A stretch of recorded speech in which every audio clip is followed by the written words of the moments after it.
bienvenue pour ce petit vidéo qui est venu à moi par une question qui m'a été posée. Une personne était très inquiète, elle me faisait part de ses inquiétudes concernant l'évolution de l'humanité et elle me demandait quelle était mon opinion à ce sujet.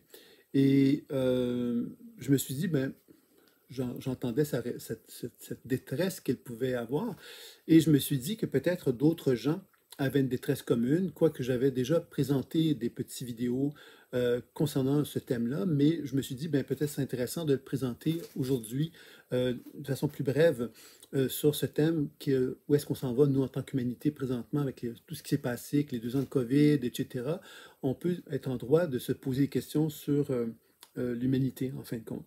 Et j'ai pensé que je pourrais vous présenter ça avec une réflexion sur le thème du livre que je suis en train d'écrire, que j'ai écrit, hein, qui est maintenant publié, qui s'appelle Découvrir votre spirale évolutive, qui est un livre qui a pour objectif de présenter les 7 familles d'âmes et de présenter les 56 états de conscience qui découlent de quelle façon que l'être humain peut exprimer son expression juste de lui-même et de quelle façon qu'il s'en éloigne. Alors, le but du livre, c'était de présenter la spirale évolutive, c'est de quelle façon que l'être humain peut apprendre donc davantage à être en accord avec lui-même et quels sont les pièges qui peuvent l'empêcher d'atteindre ce développement-là. Et je me suis dit que ce serait intéressant de présenter cette question, de proposer une réponse de cette question-là en tenant compte des 7 grandes familles d'âmes. Donc, où est-ce qu'on s'en va en tant qu'humanité? Ben, tu vois, quand on regarde la première famille d'âmes, qui est les bâtisseurs, il faut savoir que les bâtisseurs qui sont reliés au chakra racine c'est une famille d'âmes qui, le premier objectif, c'est de chercher à renouer contact avec l'équilibre sur la planète Terre. Et quand on est sur Terre, la première chose que l'être humain a dû faire, c'était de regarder, d'observer humblement comment la planète Terre fonctionnait et de chercher donc à bénéficier des ressources que la planète Terre pouvait nous apporter en cherchant donc à répondre, à respecter les règles et les lois que la planète Terre avait. Et encore aujourd'hui, nous sommes confrontés à cette réalité-là. Donc, quand on pose la question où est-ce qu'on s'en va en tant qu'humanité, bien déjà une question importante face à cette notion de la famille d'âme des bâtisseurs, c'est de se dire, bien, on s'en va quelque part dans le mur. On pourrait dire ça comme ceci, pour la simple raison que l'être humain n'a toujours pas compris qu'il lui était essentiel et nécessaire de respecter la nature. Alors ça, c'est une première chose qu'on doit comprendre, c'est que respecter la nature sous-entend qu'on va favoriser la vie. Et favoriser la vie, c'est pas de combattre la vie. Et malheureusement, on sait que actuellement, il y a toute une tendance actuellement dans le monde où on cherche à vouloir domestiquer, pourrait-on dire, la nature, de la contrôler. Je pense à Monsanto, par exemple, qui a donc développé des graines qu'ils veulent justement commercialiser, qui veulent donc domestiquer la nature par justement en jouant avec les gènes, etc. Donc, il y a un danger réel. Et c'est certain que c'est une question à quelque part qu'il faut s'interroger en quoi c'est utile de constater que des êtres qui ont beaucoup d'argent sont en mesure d'avoir beaucoup de terre, par exemple, sur la planète, et qui sont en mesure de pouvoir justement développer ces terres-là avec des organismes finalement génétiquement modifiés et qui peuvent donc changer l'équilibre de la nature. Alors ça, évidemment, la première question qui se pose par rapport à la famille d'âmes des bâtisseurs, c'est quand est-ce qu'on va revenir au respect de la vie. Et au respect de la vie, c'est au respect de la planète. Il faut se rappeler aussi que l'on n'arrête pas de dire que la planète est dans un état déplorable, dans le sens que ses ressources sont en train d'être trop fortement exploitées. Alors, c'est bien beau. Pourquoi c'est trop fortement exploité? C'est parce que finalement, mondialement parlant, la société, la communauté mondiale cherche à exploiter la planète Terre de la même façon qu'elle le faisait auparavant. Et elle a beau dire qu'il faut qu'on sonne l'alarme, mais il n'y a toujours rien de fait, de concret, qui amène des changements à ce niveau-là. Hein, je vais vous donner des exemples de concrets, c'est qu'on parle des téléphones cellulaires. Combien de téléphones cellulaires sont conçus, combien de téléphones cellulaires sont vendus? Est-ce que c'est nécessaire qu'on ait tous autant de téléphones cellulaires, qu'on soit toujours en train de changer nos téléphones cellulaires? Il y a toute une espèce de commercialisation autour de ça, et d'exploitation et de gaspillage aussi qu'on retrouve là-dedans. Et on sait aussi que beaucoup tu sais, comme les réfrigérateurs à une certaine époque avaient une durée de vie extrêmement importante. Aujourd'hui, ils sont beaucoup moins capables de durer. On peut se poser la question, comment ça se fait qu'on évolue en tant que communauté et au niveau scientifique, et comment ça se fait qu'on arrive à constater qu'il y a des choses qui étaient faites avant, qui étaient faites plus solidement qu'aujourd'hui. Alors, on est dans un piège de la commercialisation. Donc, c'est tout ça, quelque part, qu'il faut se questionner. Donc, c'est certain que l'idée la pensée équitable, c'est comment on dit ça déjà, c'est comme on accepte, nous, en fin de compte, de, de revenir à l'essentiel. On se dit, ben moi, j'ai plus besoin de plein de choses, parce que quelque part, moi, ce que j'ai envie, c'est de travailler avec l'essentiel, de fonctionner avec l'essentiel. Je pense que collectivement, c'est quelque chose à laquelle on doit tous penser. Il y a énormément d'impressions qu'il fallait avoir beaucoup, beaucoup, beaucoup pour exister, pour vivre, pour être, avoir l'impression d'avoir réussi, avoir l'impression d'être bien vu par notre entourage. Mais je pense que certainement, il faut revenir à cette pensée de retrouver justement cette pensée euh, plus simple, je dirais, hein, de retrouver quelque part les bonheurs simples, de comprendre quelque part que c'est plus nécessaire d'avoir 5 voitures, d'avoir 5 maisons, etc. Il y a quelque chose, quelque part, qui doit changer dans la mentalité humaine, et ça nous amène donc à renouer contact avec le bâtisseur équilibré de cette façon-là. Donc ça, c'était un premier thème que j'avais envie d'aborder. La seconde famille d'armes, c'est le communicateur. Le communicateur exige de sa part à lui qu'il soit authentique avec lui-même et authentique avec les autres. C'est un peu le concept du communicateur. Et cette communication, pourquoi elle est si importante, cette communication authentique?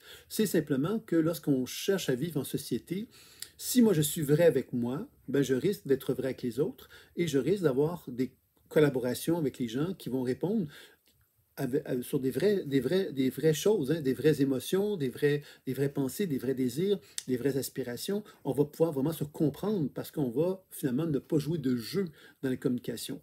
Alors, je pense entre autres à la communication non violente son nom m'échappe, celui qui a mis ça en place, mais c'est un beau sujet de découverte pour ceux qui ne le connaissent pas, puisque ça met en évidence un peu comment on peut apprendre à communiquer ce qu'on vit à l'intérieur de soi, sans faire de la projection sur les autres. Alors, ceux qui y sont intéressés, évidemment, vous pouvez jeter un coup d'œil sur plusieurs livres qui ont été écrits par l'auteur lui-même, mais ensuite aussi par d'autres gens qui apprécient la méthode et qui ont voulu la faire connaître d'une façon différente que ce que celui qui l'avait conçu avait choisi de faire. Donc, pour ceux qui sont intéressants, ça peut évidemment vous inspirer concernant cette notion de communication.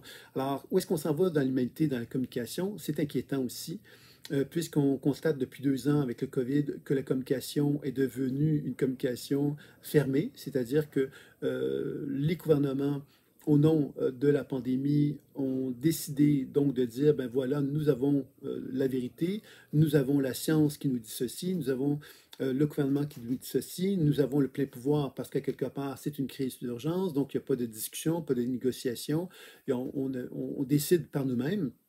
Et dans ce sens-là, ben, on décide évidemment de prendre des décisions qui modifient quelque part l'équilibre du peuple, hein. Le peuple n'a plus le droit, n'a plus les mêmes pouvoirs qu'il avait auparavant, etc. Donc, on est loin d'être dans une communication. Il y a eu beaucoup de censure également. La censure, ben, quelque part, c'est quoi? C'est de fermer la bouche à des gens qui disent des choses qui sont différentes de ce que les dominants peuvent communiquer.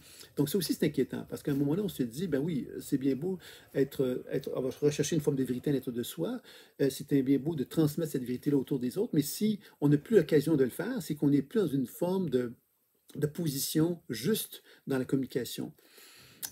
C'est certain que quand on a les moyens financiers de pouvoir transmettre de l'information à travers les médias, à travers les journaux, etc., c'est certain qu'on a un pouvoir d'influence, et ce pouvoir d'influence est dangereux lorsque on n'est plus en mesure de donner de l'espace à d'autres gens qui peuvent nous amener à réfléchir sur la décision que l'on prend et nous amener donc à évoluer et à progresser parce qu'on est tous une collectivité, on a tous des points de vue, on a tous des visions, et tout ça peut favoriser évidemment des échanges plus justes et plus équilibrés à l'intérieur de soi. Donc, c'est certain que cette notion d'authenticité, de transparence, implique tout un travail sur la collectivité humaine qui est énorme et qui est assez important. Puis c'est certain qu'un jour ou l'autre, il va falloir effectivement que l'humanité réfléchisse.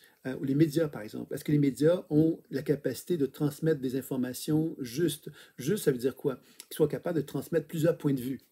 Ça, c'est une chose importante. La politique, est-ce qu'on est capable d'être transparent? Est-ce qu'on est capable de pouvoir vraiment parler des vrais thèmes hein, qui sont là? Tu sais, on parle de complotisme. Il y a un terme qui a été beaucoup lancé dans les 2 dernières années. Et le complotisme, ben, finalement, c'est quoi? C'est la notion du complot. Et la notion du complot, c'est quoi? C'est cacher quelque part ce que nous, on souhaite atteindre. Tu vois, c'est pas dire clairement ce qu'on veut atteindre. Donc, on peut dire, ben oui, la théorie du complot, c'est la théorie du complot, c'est la théorie du complot, oui. Mais en même temps, quand il y a des éléments qui nous nourrissent le complot, ça veut donc dire qu'il y a une fumée, qui est là, hein, puis que quand on dit qu'il n'y a pas de fumée sans feu, ben, on doit tenir compte de cette réalité-là. On doit creuser les thèmes, on doit se poser des questions. Ça ne veut pas dire qu'on va accuser quelque chose ou quelqu'un, mais on doit questionner. Et c'est ça, quelque part, qui est la recherche de la vérité. Et dans le communicateur, c'est une recherche véritable qui doit être, qui est nécessaire en tant qu'humanité et collectivement. Donc, je pense que certainement qu'on doit renouer contact, justement, avec cette recherche de vérité. Puis cette recherche de vérité ne correspond pas à des extrêmes. Hein, c'est pas parce qu'un dit quelque chose de blanc qu'on doit absolument dire quelque chose de noir pour l'opposer. On doit chercher à être dans une zone de neutralité, de justice et de vérité. C'est ça, quelque part, que les communicateurs authentiques recherchent. Et je pense que c'est important, donc, d'être attentif à cela. Le guerrier, maintenant, qui est la troisième famille d'âmes, c'est la volonté que j'ai, moi, de manifester donc une force affirmative, hein, quelque part, pour faire valoir mes droits, etc. Puis évidemment, on pense tout de suite à ce qui se passe en Russie et en Ukraine pour faire comprendre quelque part que cette position d'utiliser cette force, cette puissance finalement qu'on a en tant que collectivité, c'est une force finalement que chacun peuvent utiliser selon des intérêts qui leur sont propres, encore une fois, et qu'on ne comprend pas toujours. Hein, par exemple, dans cette situation de l'Ukraine et de la Russie, on a cherché à noircir la Russie et à blanchir l'Ukraine, et tous les pays ont cherché donc à favoriser le conflit d'une certaine façon en donnant des armes, en soutenant l'Ukraine et à quelque part donc encourager ce conflit-là de la guerre. Le guerrier équilibré ne recherche pas la guerre. Le guerrier équilibré recherche à quelque part une forme, il recherche sa puissance et il recherche à quelque part une reconnaissance de la puissance des autres. Par exemple, la Russie est une puissance. L'Ukraine, effectivement, a une position quelque part aussi qui a une certaine forme de puissance. Les États-Unis ont une puissance, tous les pays ont des puissances. Maintenant, ces puissances-là, quelque part, de quelle façon qu'on peut arriver à respecter la puissance de chacun pour préserver la paix? Alors, on pourrait longuement discuter de ça, mais les faits sont les faits. La Russie est une puissance, les États-Unis sont une puissance, la Chine est une puissance, et ainsi de suite. Tous les pays ont une certaine puissance, et il faut reconnaître que chaque pays a des puissances qui sont plus ou moins importantes. Et que dans ces conditions-là, bien évidemment, il faut arriver à trouver des ententes pour que la paix puisse être préservée. Moi, ce que j'ai observé à travers cette situation-là, et je ne suis pas un expert, mais j'ai constaté que je n'avais pas l'impression qu'on avait tant fait pour essayer de préserver la paix dans les circonstances actuelles.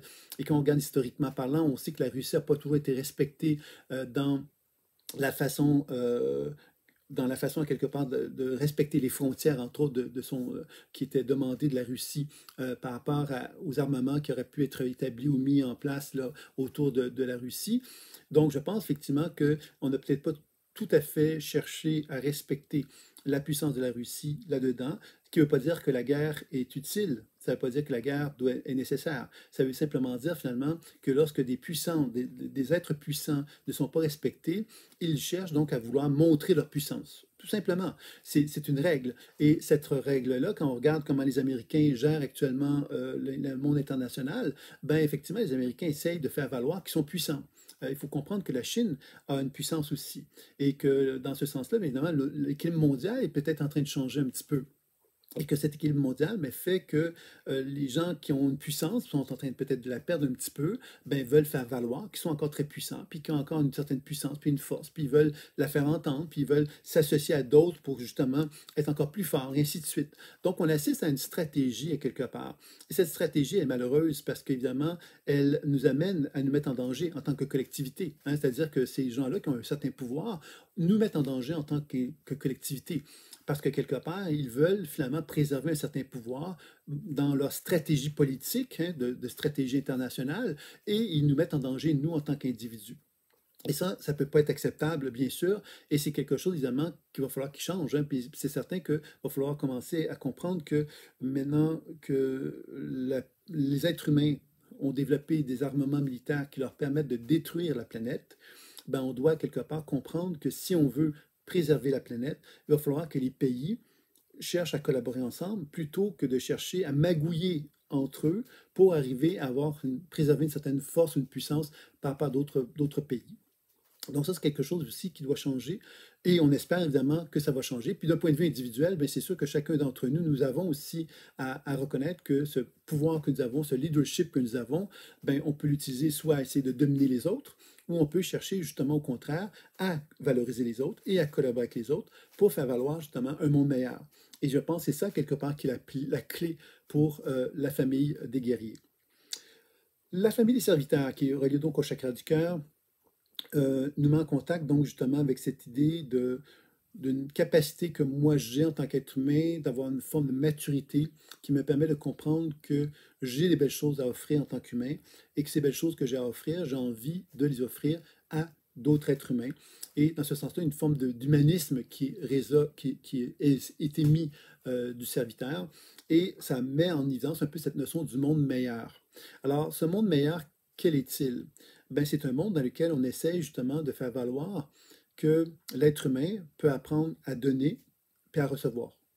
Et quand on donne, ben, on peut recevoir d'une façon appropriée et juste. Et ça met toute une réflexion sur le monde dans lequel on est.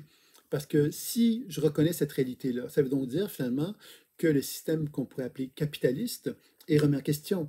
Parce que le système capitaliste ne répond pas à cette idée de je donne et je reçois. C'est l'idée de dire je donne pour augmenter. Hein, je donne et je reçois davantage pour augmenter mes revenus, pour augmenter quelque part mon pouvoir sur les autres. Donc, on comprend ici que la société est dans un processus de transformation nécessaire, sans aucun doute, considérant qu'on ne peut pas continuer à progresser au point de vue économique éternellement, puisque les ressources sont en crise. Il va falloir évidemment accepter de mettre la pédale douce, puis d'accepter quelque part d'arrêter de continuellement penser qu'il faut constamment prospérer financièrement pour arriver à quelque chose. Donc, le serviteur cherche à mettre en évidence la notion de communauté, la pensée communautaire, c'est-à-dire, par exemple, de dire, ben voilà, nous allons vivre 5 familles dans un lieu et on va collaborer ensemble pour avoir justement un jardin, pour avoir peut-être un tas de choses qui vont nous permettre de mieux vivre. Vous voyez, ça, c'est un peu ça la pensée du serviteur et c'est certain que c'est une pensée qui va, à mon sens, à moi, se développer avec les années pour la simple raison que la communauté est en crise et que la communauté internationale est en crise et que les réponses que les gouvernements donnent à ces crises-là ne sont simplement que des reflets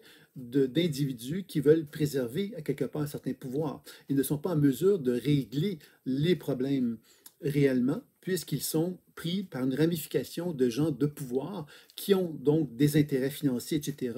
Et dans ce sens-là, il leur est difficile de faire des changements. Donc, je pense qu'individuellement, en tant que les individus vont devoir faire des choix collectivement, hein, de se dire, ben, on est une dizaine de personnes, on se met ensemble, puis on fait quelque chose pour se sortir un petit peu de ce qu'on pourrait appeler vulgairement la matrice, hein, cette idée quelque part que la matrice, qu'est-ce que c'est? C'est une structure d'influence où la collectivité, elle est gérée par des gouvernements, puis des structures, des sociétés qui font quelque part qu'on ne peut pas faire ce qu'on veut finalement. Et à partir du moment qu'on accepte justement de se sortir de ça, ben, on accepte donc de finalement vivre différemment. Et je pense que la famille des serviteurs a cet élan pour amener un changement à ce niveau-là.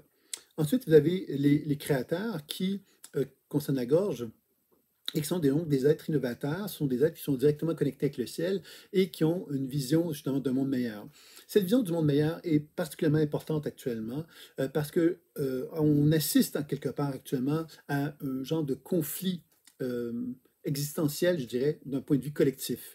Le conflit existentiel signifie justement que d'une part, il y a le courant de l'être humain qui se dit, ben voilà, nous sommes dans une société où les robots vont se mettre en place, où les êtres humains vont pouvoir finalement être améliorés par des prothèses électroniques qui vont être insérées en eux. On est en train de voir un monde finalement qui ressemble de plus en plus à un monde de contrôle humain, c'est-à-dire que l'être humain regarde l'être humain puis le voit comme l'opportunité de pouvoir changer cet être humain-là pour pouvoir le muter en quelque part pour que justement d'une certaine façon l'être humain devienne entre guillemets Dieu. On pourrait voir ça comme ça. Donc, c'est certain que la création dans un contexte comme celui-là, c'est une création, en quelque part, qui nous ferme aux lois spirituelles, qui nous éloigne de notre bâtisseur dont j'ai parlé tout à l'heure. Donc, c'est évident que le mouvement essentiel qui doit être retrouvé, c'est de se dire, ben oui, il y a ce courant-là qui nous pousse, ce qu'on verra après la technologie, hein, c'est la technologie, c'est la science, c'est le développement, c'est cette espèce d'impression que l'être humain, par son grand savoir, est en train d'amener l'humanité vers un monde meilleur. Ça, c'est l'illusion, quelque part, qui est associée à cela. Et de l'autre côté, il y a l'être humain, quelque part, qui se dit non, merci, j'ai pas envie à cette technologie-là, j'ai pas envie de cet univers-là que vous me proposez, parce que c'est un univers qui ne va pas me servir. Il va servir d'autres êtres humains qui ont déjà beaucoup d'argent, qui ont déjà beaucoup de pouvoir, qui ont déjà beaucoup de choses. Donc, moi, quelque part, je vais me retrouver simplement dans une position où je vais avoir simplement moins de valeur, tout simplement parce que je n'aurai plus de profession, plus de travail, puisque ça va être les robots qui vont le faire. Donc, on doit envisager certainement ici un stop. Et quand on parle de la créativité, mais la créativité, à quoi elle sert? Elle sert soit donc à inventer ces trucs-là dont je viens de vous parler, hein, qui nous amène vers un monde dans lequel il y a une certaine forme de contrôle aussi qui va être de plus en plus apparent. C'est ce que ça donne comme impression, en tous les cas, quand on observe justement la tendance qui se prend dans cette direction-là. Et de l'autre côté, ben, le créer un monde meilleur, ben, c'est un monde dans lequel on se rapproche de la physique quantique. Par exemple, les recherches de la physique quantique qui nous amènent à prendre conscience que nous, en tant qu'êtres humains, nous sommes tous reliés. Nous sommes tous en connexion avec, avec, avec chacun d'entre nous, avec la nature, etc. Donc, c'est certain que quand on commence à se rendre compte de ça, ben, ça nous amène à découvrir finalement qu'on est profondément en nous un être spirituel et que le Créateur, ben, qu'est-ce qu'il peut faire? C'est de commencer à créer, en quelque part, cette vision, justement, incarner cette vision aussi de ce monde meilleur de lequel il peut concevoir, qu'il puisse reconnaître que l'être humain qui l'entoure, ben, ce sont des êtres humains qui peuvent tous se prendre par la main, puis peuvent effectivement créer un monde meilleur. Et cette création de monde meilleur, bon, on le sait qu'il y a beaucoup de recherches qui vont dans le sens justement de dire, ben oui, si tout le monde à quelque part se met à vibrer dans un diapason similaire, dans une vibration similaire, ben on va amener un changement. Alors, ce changement-là, certainement, est une voie aussi importante et le créateur a un rôle à jouer puisque c'est lui qui est capable de conceptualiser ça par la créativité, par l'imagination, par la capacité de reconnaître ce plan de conscience, cette possibilité, cette probabilité de changement qui est là. Alors sinon, évidemment, si on n'a pas cette capacité d'inventer ce nouveau monde-là, ben, on va se laisser imposer un monde qui n'est pas le nôtre, un monde qui va être de moins en moins le nôtre, puis c'est un monde qui va s'éloigner encore plus des règles de la vie, plus que jamais même. Donc c'est là qu'on doit aussi être attentif. La sixième famille d'âmes, c'est les philosophes. Les philosophes, évidemment, ce sont des gens qui sont connectés avec la dimension spirituelle. Ils ont une synchronicité des hémisphères entre l'hémisphère droit et le gauche, donc l'intuition et le rationnel. Ce sont donc des gens qui sont capables d'intuition, mais sont capables de rationaliser leurs intuitions, capables de les expliquer d'une façon articulée. C'est des gens qui vont être capables donc de formuler leurs pensées avec énormément de rigueur, puis énormément de profondeur, je dirais. Hein. C'est des philosophes, c'est des gens, quelque part, qui ont pris le temps de réfléchir, puis qui vont influencer l'humanité et la collectivité par leurs idées.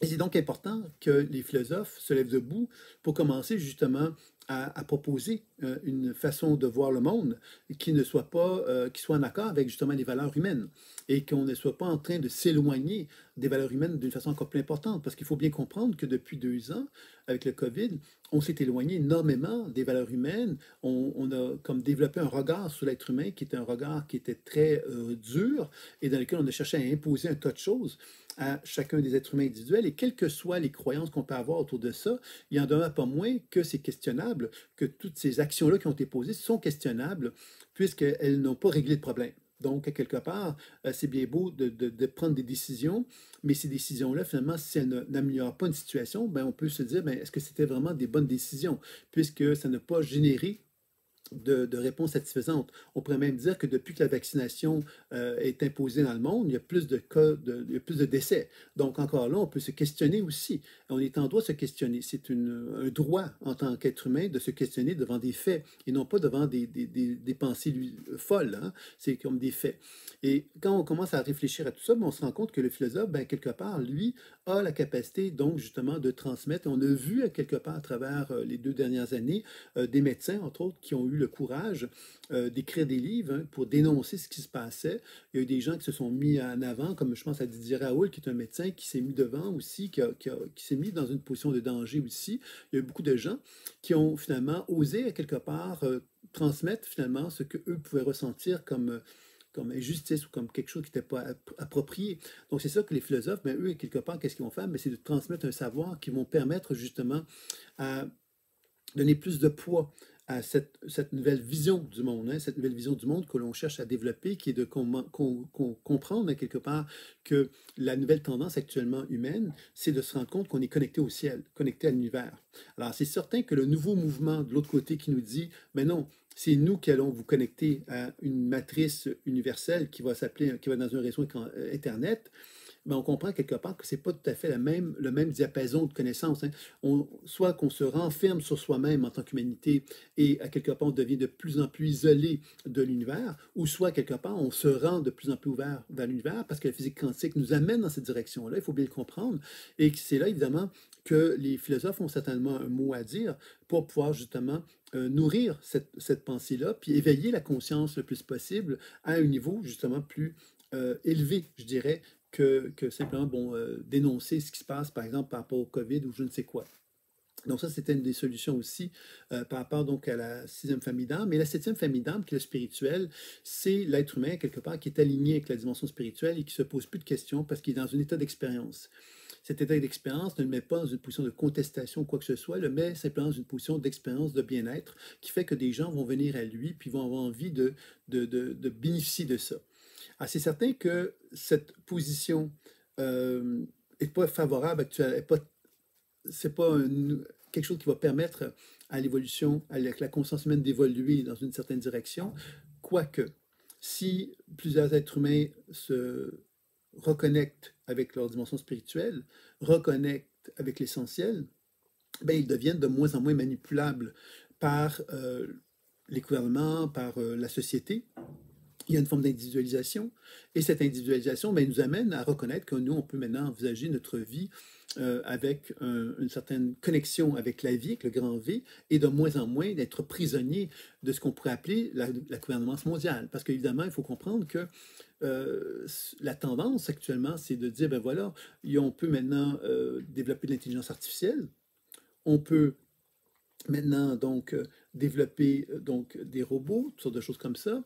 On peut donc euh, développer un nouvel ordre mondial qui va nous permettre aussi de pouvoir nous mettre en réseau artificiel, à quelque part, tout ça, là, pour être dans une position où va pouvoir contrôler l'être humain, contrôler donc l'inconscient de l'humain, puisqu'on va savoir tout ce que l'être humain pense ou est, parce qu'on va avoir des moyens de pouvoir l'observer, en fin de compte, d'un point de vue artificiel, par justement de la technologie, et que tout ça, bien évidemment, nous met dans une position où, quand on regarde tout ça, c'est tous des moyens, finalement, qui nous coupent, qui nous déconnectent de la spiritualité. Donc, le spirituel a un rôle à jouer important pour justement se relier à cette dimension spirituelle et se rappeler que c'est inviolable. On ne peut pas accepter que l'être humain se déconnecte de ses ressources, de sa source, parce que quelque part, c'est trop essentiel. Donc, c'est ça un petit peu que j'avais envie de transmettre concernant où est-ce qu'on va vers l'humanité, c'est que la question, c'est un point d'interrogation, la réponse plutôt, puisqu'évidemment, il y a donc ces deux tendances qui sont là. Moi, ce que je pense qui est important de se rappeler, c'est que on a, nous, en tant qu'être humain, les moyens, individuellement, j'entends, hein, de travailler sur soi pour renouer contact le plus possible avec l'éveil, et l'éveil qui nous ramène justement vers cette envie de rester en vie, puis de rester connecté donc avec le ciel, de rester connecté avec la vie, avec le grand V, de valoriser les nouvelles pensées hein, quantiques, etc., qui nous ramènent vers vraiment les neurosciences aussi, qui nous ramènent vers un monde meilleur, quelque part une façon d'envisager le monde qui soit meilleure, et donc évidemment d'être attentif aux manipulations, je dirais, qu'on peut subir en tant que collectivité pour nous vendre à quelque part plein de belles idées, hein, parce que c'est sûr que ça a des belles idées. Hein. Ah, ben, il va falloir contrôler l'écologie, il va falloir avoir une meilleure alimentation, etc. Mais quels sont les moyens qui vont être utilisés pour arriver à ça? Il y a bien des façons d'envisager le monde, là. Pourquoi on aurait l'obligation de subir, par exemple, des organisations comme Monsanto qui gèrent la nourriture? Pourquoi devrait subir des choses comme ça? Pourquoi on devrait, par exemple, subir la vaccination, hein, si la vaccination doit être quelque chose qui doit être constamment installée dans le monde, pourquoi on devrait la subir? Quels sont les arguments qui nous permettent d'envisager ça alors qu'il existe d'autres moyens et il ne faut pas les nier. On peut juste constater qu'il y a d'autres moyens qui ne sont pas énumérés, qui ne sont pas exprimés. Mais il existe d'autres moyens pour se protéger de la santé. Ça a toujours été. Il y a des gens qui ne se sont pas vaccinés depuis des années, puis ont toujours été en mesure de fonctionner. Donc, c'est ça un peu cette idée quelque part de renfermement que je constate de la conscience humaine. Et ce renfermement, ben, quelque part, ça va avec l'idée que l'être humain est en train d'évoluer et que la conscience évolutive, quand elle évolue, ben, quelque part, qu'est-ce qu'il faut faire? Il faut essayer de prendre un lasso, puis essayer de la rattraper pour essayer de la redescendre dans le contrôle qu'on peut avoir sur elle, puisque si on le perd, le contrôle, ben, on ne sera plus capable de se réapproprier le contrôle. Donc, c'est un peu comme un genre de geste désespéré, pourrait-on dire, pour essayer quelque part de dire, ben oui, il faut empêcher que l'humanité s'échappe d'une certaine façon d'un potentiel de contrôle qu'on a sur elle, parce que quelque part, ça veut donc dire que la société, elle va prendre une autre direction, un autre chemin, une autre voie que celle que nous avions envisagée. Et je pense que c'est ça, quelque part, qui est la clé. Je pense vraiment très sérieusement qu'on doit envisager de prendre un nouveau chemin, une nouvelle voie, une nouvelle route qui va nous amener vers cet éveil et qui va nous amener donc à la transformation. Donc, je dirais qu'actuellement, on est dans la période justement où on doit être attentif à cet éveil. On doit se rappeler les 7 composantes, les 7 grandes familles d'âmes, de quelle façon que moi, je peux incarner chacune d'elles pour être de plus en plus dans une position d'alignement qui va faire que je vais être capable justement de pouvoir envisager un monde meilleur. C'est ce que je nous souhaite. Je vais donc m'arrêter ici. J'espère avoir répondu à la question et je vous dis à très bientôt. N'hésitez pas. Si vous avez des commentaires, des questions, ça me fera plaisir d'y répondre. À très bientôt.